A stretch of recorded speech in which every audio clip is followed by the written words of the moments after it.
The Spurs could be better and still win fewer games.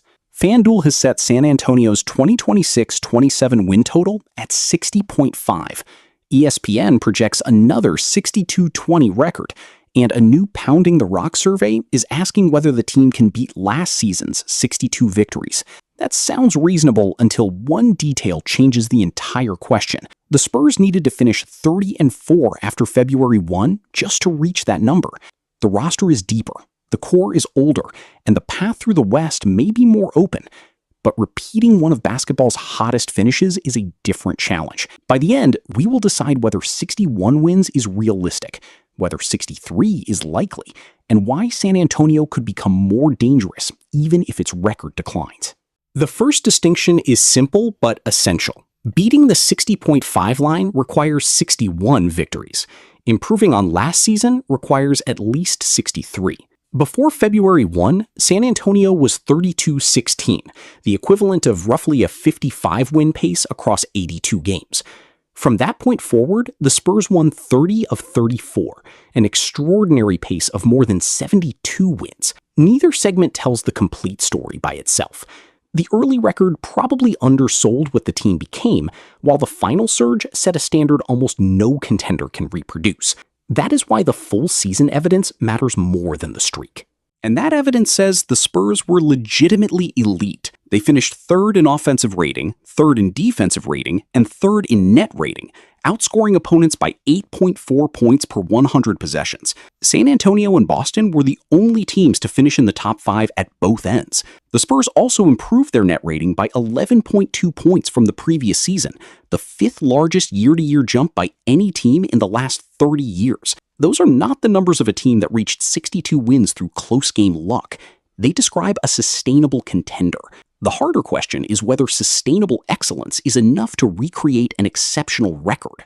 The strongest argument for another 60-win season is continuity. According to NBA.com, players already under contract account for 94% of San Antonio's minutes from last season, the highest returning share in the league. The Spurs kept the rotation that reached the finals, retained Julian Champagnie and Harrison Barnes, and added Tobias Harris without losing a major contributor. That is why ESPN can reasonably project San Antonio to finish first overall at 62-20. This team does not need to rebuild its identity in training camp.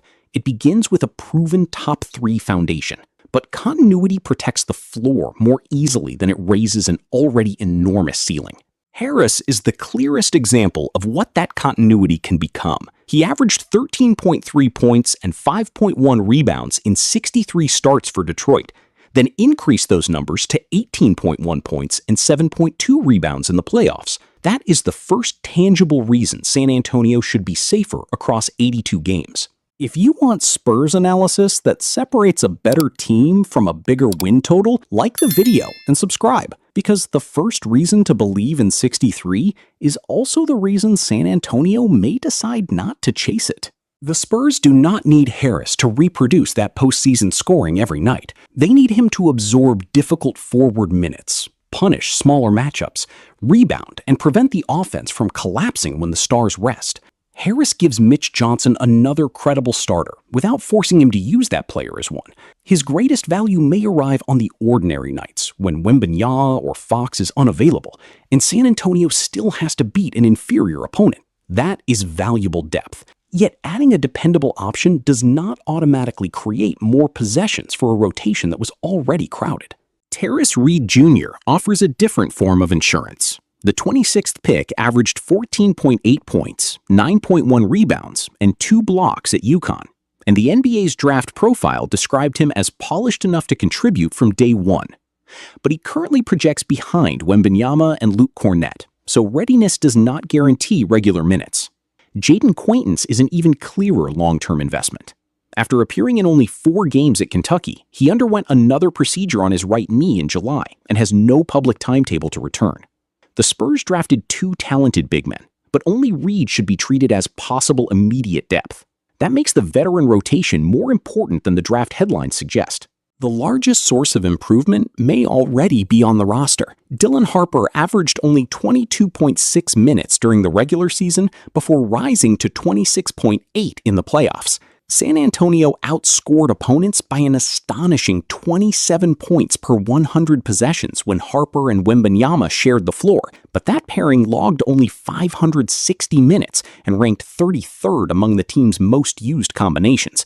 The number is too extreme to project forward unchanged, yet the opportunity is obvious. More Harper could add rim pressure, playmaking, and physicality to lineups that already dominate defensively. The problem is that development requires experimentation, and experimentation can cost regular season games. Every additional Harper minute must come from somewhere. The same is true for Harris, Reed, and any larger role given to Carter Bryant. Mitch Johnson must determine which guards can play together, whether Harris should start or lead the second unit, how often Wembanyama should share the floor with another center, and which lineups preserve enough shooting. Last season's rotation eventually found a formula powerful enough to go 34. This season, the coaching staff may deliberately disturb that formula to find more answers for May and June. A lineup experiment that produces one loss in November could still solve a playoff matchup 6 months later. That is progress the standings cannot measure immediately. Wembanyama creates the biggest regular season advantage and the biggest reason for restraint. The Spurs were 16.4 points per 100 possessions better with him on the court than off it, the largest on-off difference among players who logged at least 1,000 minutes for one team. With Victor playing, San Antonio posted a plus 17 net rating. Without him, that number fell to plus 0.6. The Spurs still went 12-6 in games he missed, which proves the roster could survive short absences. But surviving and dominating are not the same. Reaching 63 victories would probably require San Antonio to access Wembanyama's highest level frequently. Preparing him for another 2-month playoff run may require the opposite. The finals showed why. Wembanyama averaged 29.2 minutes during the regular season, then 39.8 against New York. His production remained impressive, but his fourth quarter shooting fell to 34.3%, and his cumulative plus-minus in the 5 final periods was minus 20. He was not the only reason San Antonio lost, and fatigue was not the only problem. Still, the workload exposed a gap between being protected across 82 games and controlling nearly 40 minutes on the sport's biggest stage. The Spurs should want Wembanyama stronger in June, not merely busier in January. That choice could remove 1 or 2 regular season wins while increasing their championship odds. New York made the same point at the team level. San Antonio held the lead for approximately 72% of all finals minutes and outscored the Knicks by 57 points across the 5 first quarters. The Spurs still lost the series 4-1 because New York was 26 points better in the fourth quarters and repeatedly punished San Antonio's late-game execution. One more regular season victory would not have solved that. Better decisions, more physical endurance, and lineups capable of closing different matchups might. If the Spurs sacrifice a small amount of regular season certainty to develop those qualities, a lower win total could represent a more championship-ready team. The schedule adds another complication. San Antonio opens against Oklahoma City, plays 9 road games during a 12-game stretch from mid-December through early January, and then travels to Europe for 2 games against New Orleans. The second half also contains long trips and a closing sequence against Cleveland, Denver, and Portland, all projected playoff-level opponents. None of that makes 60 wins unrealistic. It simply leaves less room for the minor injuries, rest decisions, and experimental lineups every contender encounters. To reach 63, the Spurs cannot merely be excellent. They must remain excellent through the inconvenient portions of the calendar. There is a case that the Western Conference will help them. Oklahoma City lost Lou Dort, Isaiah Joe, and Aaron Wiggins, while the Lakers return only 42% of last season's minutes after a major roster reset. But calling the West weak would go too far. The Thunder still won 64 games with a league-best plus 11.1 net rating, and improved health could offset some of their lost depth. Denver still builds around the core of last season's most efficient offense, while Houston and Minnesota remain capable of taking games from any contender.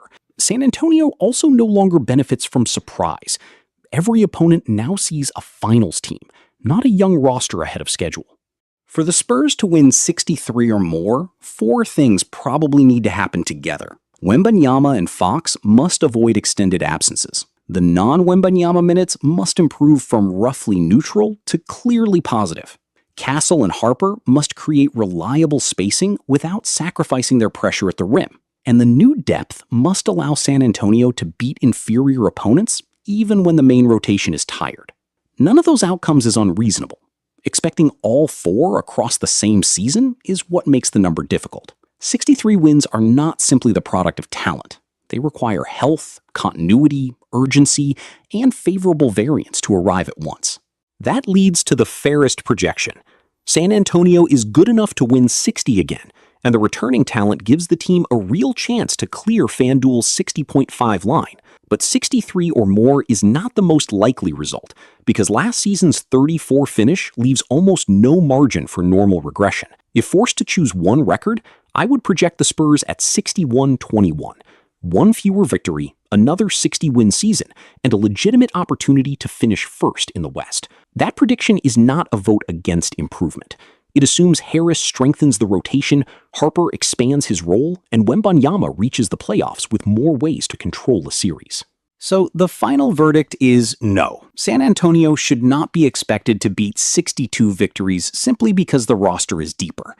The Spurs are capable of doing it, but their more important objective is to turn regular season dominance into late-game playoff control. If 61 wins come with a stronger bench, a fresher Wembanyama, a more experienced Harper, and closing groups prepared for the problems New York exposed, the season will represent genuine progress. The number in the standings could fall, while the championship probability rises. And to see which lineup best protects the spacing behind that projection, watch our breakdown of why Julian Champagnie should keep his starting spot.